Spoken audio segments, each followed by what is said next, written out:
আজ জানাবো পশ্চিমবঙ্গ দেশ এবং বিদেশের 50টি তাজা সংবাদ। আপনি যদি চ্যানেল নতুন হয়ে থাকেন তাহলে অবশ্যই চ্যানেলটি সাবস্ক্রাইব করুন, কারণ প্রতিদিনের সেরা খবর আপনার হাতের মুঠোয় পৌঁছে দিতে আমরা আছি সদা প্রস্তুত। খবরের প্রথমেই দেখে নেব সংবাদ শিরোনাম। ভোটের আগে কি ফাঁস হয়ে গেল ফল? তৃণমূলের আসন সংখ্যা নিয়ে বড় দাবি মমতার। বিজেপি কত পাবে? মোদীকে গালাগাল, পাটনার রাস্তায় লাঠি পতাকা হাতে মুখোমুখি বিজেপি কংগ্রেস কর্মীরা। বাংলা বললেই বাংলাদেশি, কিসের ভিত্তিতে পুশব্যাক? সোনালী বিবির মামলায় কেন্দ্রের জবাব তলব সুপ্রিম কোর্টের। অভয়ার বাবার বিরুদ্ধে মানহানির মামলা কুণালের, 11ই সেপ্টেম্বর হাজিরা নির্দেশ। আপনার মাথাটাই কেটে, অনুপ্রবেশ নিয়ে অমিত শাহের উদ্দেশ্যে বিস্ফোরক মহুয়া, দায়ের এফআইআর। পদ্মঝড়ের শূন্য তৃণমূল, পূর্ব মেদিনীপুরে বড় জয় বিজেপির, শুভেন্দু বললেন আজ চোরেদের।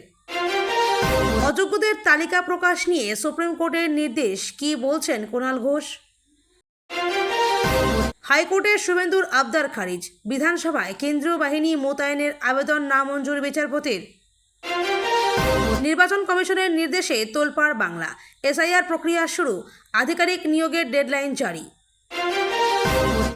ইন্ডিয়া জোটের হাওয়া, মমতার প্রশংসায় ছাত্র পরিষদ, কি বার্তা দিল কংগ্রেস? উত্তর দিনাজপুরে চাঞ্চল্য, পাঞ্জিপাড়া গ্রামে তৃণমূল সদস্যের বাড়িতে ইডির হানা। কলকাতার ডেপুটি মেয়র অতীন ঘোষের বাড়িতে হানা সিবিআইয়ের। গুগলের কর্মীরা ম্যাপিং করতে এলেন, ক্যামেরা সহ গাড়িটি দেখে গ্রামবাসীদের সন্দেহ হলো, তারা এক অদ্ভুত খেলা খেলল। রাজ্যে ভোট চুরি বিতর্ক, প্রদেশ কংগ্রেসের দফতরে হামলা, শ্রমিককে চিঠি দিয়ে কি জানালো কংগ্রেস? রাজ্যে গ্রুপ সি ও ডি এর নিয়োগ সংক্রান্ত বিজ্ঞপ্তি জারি এসএসসির, কবে থেকে আবেদন জানুন বিস্তারিত। দুর্নীতির সঙ্গে জড়িত অতীন ঘোষ, প্রতিবাদ করায় মেয়েটা শেষ হয়ে গেল, নির্যাতিতার বাবা মা। বাংলাদেশি সন্দেহে বেধড়ক মার পশ্চিমবঙ্গের শ্রমিকদের, হাসপাতালে চলছে মৃত্যুর সঙ্গে পাঞ্জা লড়াই। দক্ষিণ দিনাজপুরে ভূমি ও ভূমি সংস্কার দপ্তরের বিরুদ্ধে পথে নামল বিজেপি। 26 দিনেই 1 কোটির গণ্ডি ছুঁল মমতার পাড়া প্রকল্প, বিবিধ সমস্যা নিয়ে শিবিরে শিবিরে ভিড়। নরেন্দ্র মোদীকে কি মা তুলে কটূক্তি, গ্রেপ্তার সেই কংগ্রেস কর্মী, তোলপাড় বিহারের রাজনীতি। গোপন রিপোর্ট ফাঁস, নন্দীগ্রামের প্রার্থীর নাম নিয়ে শুরু তুমুল জল্পনা। ব্লক সভাপতি পদের জন্য 3 লক্ষ, তৃণমূল বিধায়ক মুকুটমণির বিরুদ্ধে মারাত্মক অভিযোগ, ভাইরাল অডিও ঘিরে শোরগোল। 26 দিনেই 1 কোটির বেশি মানুষের সমাগম, আমাদের পাড়া আমাদের সমাধান নিয়ে পোস্ট মুখ্যমন্ত্রীর। নন্দীগ্রামে ফের মমতা, শুভেন্দু থাকছেন না, বিজেপির নেতার ফেসবুক পোস্টে জল্পনার পারদ চলল, পাল্টা দাবি তৃণমূলের। আসানসোলের জঙ্গলে উদ্ধার যুবতীর দেহ, ধর্ষণ করে খুনের অনুমান। ডিসেম্বর থেকেই বাড়বে লক্ষ্মীর ভাণ্ডারের টাকা, এবার ঘোষণা শুভেন্দু অধিকারীর। কংগ্রেস ভবনে বিজেপির হামলায় নীরব ইন্ডি শরীফ মমতা, সিপিএমের কটাক্ষ মদত আছে। বারাসাতে সোনার দোকানে চুরির কিনারা, গ্রেপ্তার পিএইচডি ডিগ্রিধারী সহকারী অধ্যাপক। বিধান ভবনে বিজেপির হামলা, শ্রমিককে চিঠি শুভঙ্করের, কি হতে চলেছে? নোংরা খেলা খেলছে বিজেপি, বিধান ভবন ভাঙচুর ইস্যুতে সুর চড়ালেন অধীর। কোনো মস্তানি মানব না, দরকারে পাল্টা ঘেরাও, বিজেপিকে হুঁশিয়ারি দিয়ে রাখলেন অধীর। ভিন রাজ্যে আটকে রেখে দিনের পর দিন অত্যাচার, মৃত পরিযায়ী শ্রমিকের পরিবারকে অর্থ সাহায্য রাজ্যের।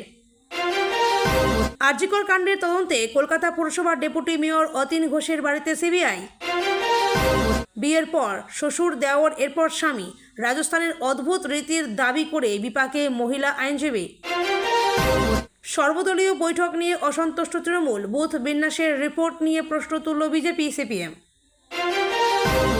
রাজ্যে ফের নয়া ছুটির ঘোষণা, বন্ধ থাকবে স্কুল কলেজ অফিস, জারি বিজ্ঞপ্তি। ডিএ মামলায় 5ম বেতন কমিশনের চূড়ান্ত শুনানির আগেই বড়সড় আপডেট সামনে।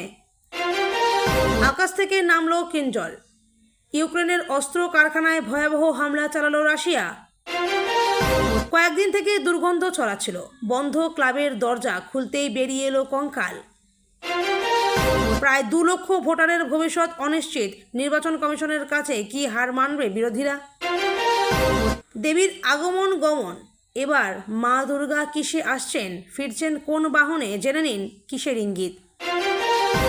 এতক্ষণ শুনছিলাম সংবাদ শিরোনাম, এবার আসছি খবরের বিস্তারিত। এর আগে একটি ছোট্ট রিকোয়েস্ট, আপনি যদি এই চ্যানেল নতুন হয়ে থাকেন তাহলে অবশ্যই চ্যানেলটিকে সাবস্ক্রাইব করুন।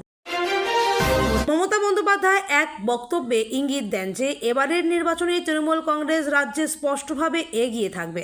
তিনি বলেন, বিজেপি যতই চেষ্টা করুক না কেন, বাংলার মানুষ তৃণমূলের ওপর আস্থা রেখেছে। রাজনৈতিক মহলে এই মন্তব্যকে ঘিরে তুমুল আলোচনা শুরু হয়েছে।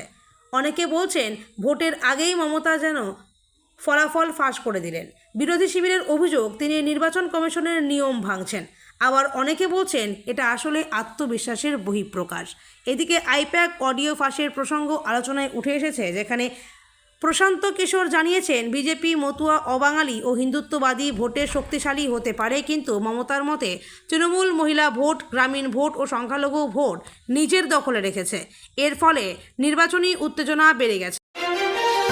বিহারের রাজধানী পাটনায় বিজেপি ও কংগ্রেস কর্মীদের মধ্যে প্রবল সংঘর্ষ বাধে। কংগ্রেসের এক নেতার প্রধানমন্ত্রী নরেন্দ্র মোদীকে নিয়ে কটূক্তি করার পর উত্তেজনা চরমে ওঠে। বিজেপি কর্মীরা তীব্র প্রতিবাদে রাস্তায় নেমে আসে। দুই পক্ষের মধ্যে শুরু হয় লাঠি ও পতাকা নিয়ে ধাক্কাধাক্কি। রাস্তায় ভাঙচুর ও মারধরের ঘটনা ঘটে। সাধারণ মানুষ ভয়ে রাস্তা ছেড়ে পালিয়ে যায়। যান চলাচল কিছুক্ষণ বন্ধ হয়ে যায়। পরিস্থিতি সামাল দিতে পুলিশের বড় বাহিনী ঘটনাস্থলে পৌঁছায়। পরে পরিস্থিতি নিয়ন্ত্রণে আনা হলেও রাজনৈতিক মহলে চাপানোতর তীব্রতর হয়েছে। তৃণমূল নেতা কুণাল ঘোষ অভয়ার বাবার বিরুদ্ধে মানহানির মামলা দায়ের করেন। তার অভিযোগ, তাকে নিয়ে মিথ্যা মানহানির কর ও অপমানজনক মন্তব্য করা হয়েছে। আদালত এই অভিযোগ খতিয়ে দেখে অভিযুক্তকে 11 সেপ্টেম্বর হাজির হতে নির্দেশ দিয়েছে। কুণাল ঘোষ বলেন, এর পেছনে নিছক রাজনৈতিক ষড়যন্ত্র রয়েছে। তৃণমূল কংগ্রেসও তার পাশে দাঁড়িয়েছে এবং বলছে, বিরোধীরা নোংরা রাজনীতি করছে। অন্যদিকে বিরোধীরা দাবি করছে, কুণাল ঘোষ মামলা দিয়ে রাজনৈতিক প্রতিপক্ষকে ভয় দেখানোর চেষ্টা করছেন। আদালতের পরবর্তী পদক্ষেপ নিয়ে জল্পনা বাড়ছে। অনুপ্রবেশ ইস্যুতে তৃণমূল সাংসদ মহুয়া মৈত্র কেন্দ্রীয় স্বরাষ্ট্রমন্ত্রী অমিত শাহকে সরাসরি আক্রমণ করেন। বক্তব্য রাখতে গিয়ে তিনি বলেন, আপনার মাথাটাই কেটে দেওয়া উচিত। এই মন্তব্যে দেশ জুড়ে চাঞ্চল্য ছড়ায়। বিজেপি নেতৃত্ব একে অশালীন ও অসাংবিধানিক বলে তীব্র প্রতিক্রিয়া জানায়। তাদের পক্ষ থেকে মহুয়ার বিরুদ্ধে এফআইআর দায়ের করা হয়েছে।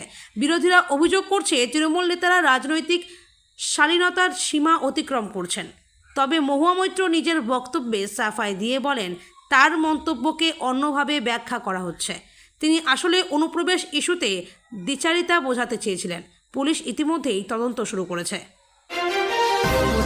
পূর্ব মেদিনীপুরে উপনির্বাচনে বিজেপির জয় তৃণমূলের ভরাডুবি ঘটিয়েছে।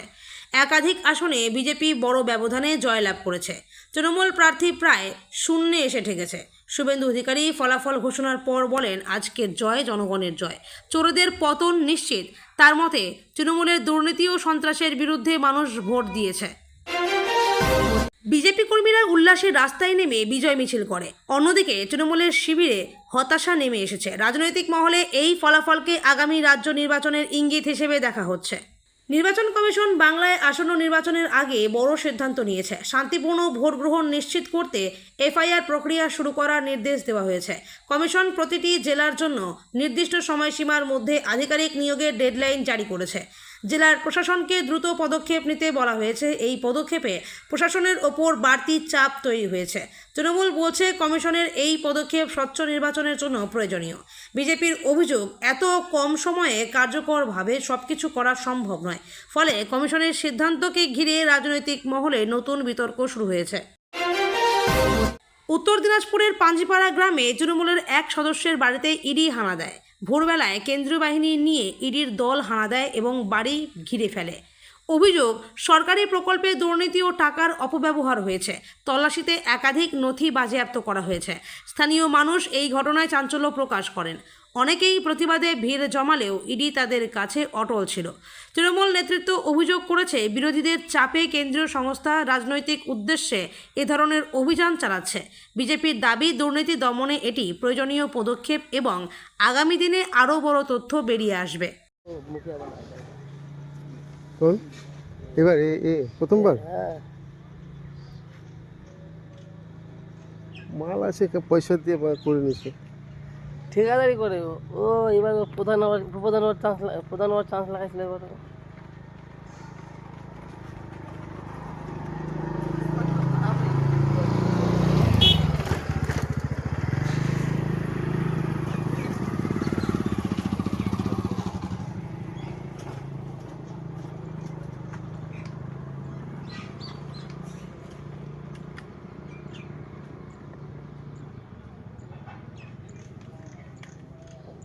বুঝে বুঝলাম যে মাথা যে টাইটানিক ছিল বাপরে বাপ কে ওটা পাবলিক কি বলে?